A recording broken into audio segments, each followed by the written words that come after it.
We know you have seen the reviews on the new Verna Turbo, but that car is priced at an astonishing 13.99 lakh rupees ex-showroom, which is quite a hefty price tag for a sporty Hyundai. So realistically, if you're looking to buy the new Verna, you're going to look at this the most. This is the Verna SXO, and this is the top spec model that you can get in the range, except from the turbo, of course. So today, let's find out if it's any good. So let's get a few differences out of the way. Even if this looks like a completely new model from the front, it's actually just a facelift. Hyundai have analyzed the aftermarket trends for the Verna, and they observed and they found out that people are buying these big black honeycomb grills for it. So instead of making people buy it from the aftermarket, they've just integrated that design language into the OEM look. And I have to say, it looks really good. I mean, the last Verna that was there, it was okayish looking for me. It was not my favorite, but this actually looks like business. And with that, you also get a new headlight design and also a new bumper. Hyundai have retained the overall silhouette for the Verna, and you can clearly see that they've gone for swooping lines and curves instead of hard and boxy lines. The back end is where Hyundai hasn't done much work. Yes, they have tweaked the taillight design a little and they've switched up the bumper, but still it's pretty similar to the last gen Verna, but it does not look bad at all. Pop into the interiors, and at the first glance you actually won't see a lot of differences, but it's actually when you start observing the little tweaks that Hyundai have done to perfect this interior. They've changed this whole middle section, and instead of the puny little infotainment screen that you used to get, you get a big infotainment screen.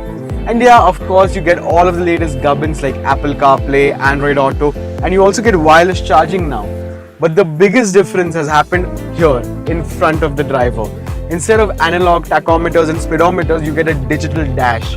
It's inspired by BMW because you have the counterclockwise and clockwise speedometer and tachometer, and it looks really cool.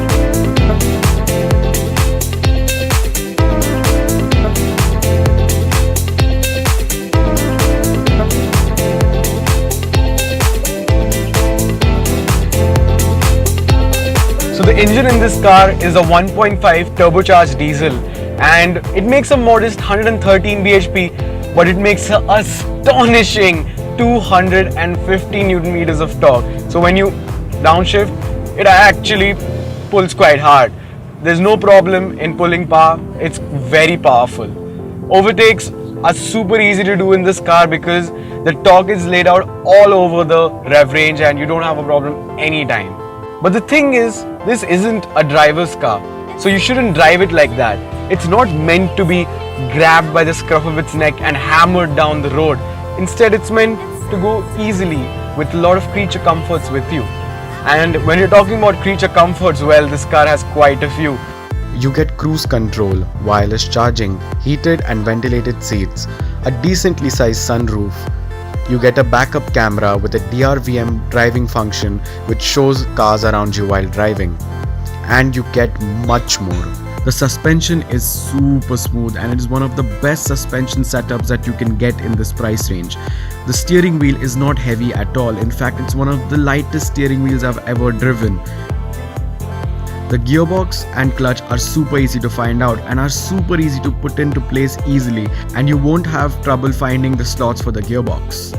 Hyundai has really stepped up their game in the compact sedan segment, and this new Verna is showing that they're here to stay and it's a serious competitor. It goes against cars like the Vento Highline, the Toyota Yaris, and also the newly launched Honda City. And well, yeah, the Vento can be spec'd with the automatic transmission, but you're getting a car which is essentially 10 years old. Whereas this, you get new grills, new headlamps, new infotainment systems, a new digital cluster, and so much more. And well, about the new Honda City, well, we haven't driven it, so we can't say anything solid about it. But when it comes to the Verna, it is a serious car in this segment. So thank you so much for watching this video. Like, share and subscribe. Tell us what you think about the new Verna. Do you think it's a better car than any of the other competitors in its segment? Let us know in the comments down below, and before you sign off, do check out Garve Hyundai.